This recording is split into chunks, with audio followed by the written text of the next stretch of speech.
আমরা সব বান্ধবীরা মিলে দিনের বেলা ঠিক করেছিলাম যে আমরা ইফতারির পরে মেলায় যাব। এই যে রমজানের শেষের দিকে এখন সবাই ফেসবুকে লাইভ দেখছি, না হয় মেলায় যাচ্ছি। সেদিনই শেরাটনে মেলা হয়ে গেল, তাই আমরা সব বান্ধবীরা মিলে ঠিক করলাম যে আজকে সবাই মিলে শেরাটনে যাব মেলা দেখতে। অন্যান্য সব মেলার মধ্যে আমার কাছে বেস্ট লেগেছে এই শেরাটনের মেলা, কারণ হচ্ছে এই মেলার মধ্যে অনেক কিছু আনকমন ছিল। পাকিস্তানি এই সার্ভিং ডিশগুলো আমার কাছে পুরোটাই আনকমন লেগেছে। বাংলাদেশে এখনও কোনো মেলায় বা অন্য কোনো শপে কিন্তু আমি এরকম সার্ভিং ডিশ দেখিনি। আমি পাকিস্তানি বা দুবাইয়ের ব্লগগুলোতে দেখেছি তারা দাওয়াতেই এই সার্ভিং ডিশগুলো ব্যবহার করে থাকে। এই সার্ভিং ডিশ ছাড়াও কিন্তু আরও অন্যান্য জিনিসগুলো অনেক সুন্দর ছিল। আর এই সার্ভিং ডিশগুলো যদি আমরা বাইরে থেকে আনতে যাই তাহলে কিন্তু আমরা ডিরেক্ট আনতে পারি না। এদের কাছে শুনেছিলাম যে এই সার্ভিং ডিশগুলো এক একটা হচ্ছে 1 লাখ টাকার মধ্যে পড়ে যায়। এইখানে জামদানিগুলো অনেক এক্সক্লুসিভ ছিল। মেলায় যাওয়ার সাথে সাথে আমরা মেলার অর্গানাইজার যে আপুটা করেছেন ওনার সাথে কথা বলে তারপর পুরো মেলাটাই ঘুরে দেখলাম। এখানে এই ড্রেসটা কিন্তু আমার কাছে বেশ ভালো লেগেছে। এখন কিন্তু খুব ট্রেন্ড চলছে কাপ্তানে। এক ভাবি সে পাঞ্জাবি কিনবে, সেজন্য পাঞ্জাবি দেখছিল।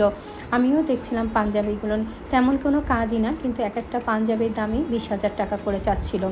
খালি একটু সামান্য জারদোসি কাজ করা আছে, তবে দেখতে বেশ ভালোই লাগছে সিম্পলের মধ্যে।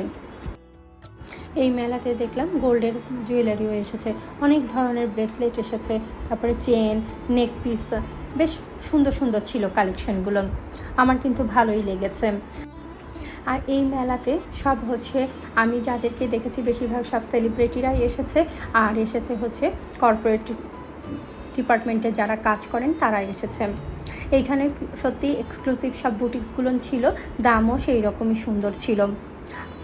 আমি কিন্তু এখান থেকে কিছুই কিনিনি, আমি জাস্ট দেখতে গিয়েছিলাম, কারণ আমি এই মেলাতে আমরা কয়েক বান্ধবী মিলে দাওয়াত পেয়েছিলাম, সেই জন্যই আমরা এই মেলাতে গিয়েছিলাম।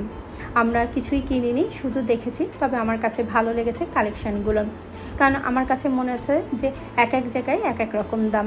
এই মসলিন শাড়িগুলোর দাম নিয়েছে 25,000 টাকা, আর এই জামদানিগুলো তো সব 1 লাখের মতোই। আর একটা সবচেয়ে বড় একটা পার্ট, যারা হাজব্যান্ড নিয়ে মেলায় গিয়েছে, হাজব্যান্ডরা যেন বোর না হয় সেজন্য এদের এখানে লাইভ মিউজিক ছিল। ওখানে বসে হাজব্যান্ড বা বাচ্চারা, যারা একটু বড় অ্যাডাল্ট বাচ্চা, তারাও কিন্তু এখানে বসে লাইভ মিউজিক শুনতে পারবে, আর মহিলারা কেনাকাটা করবে।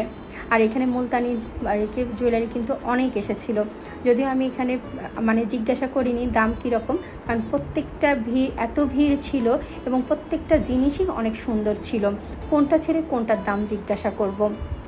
এই মেলাতে সব এক্সক্লুসিভ বুটিক্স ছিল, তাদের কালেকশনও কিন্তু খুবই সুন্দর ছিল।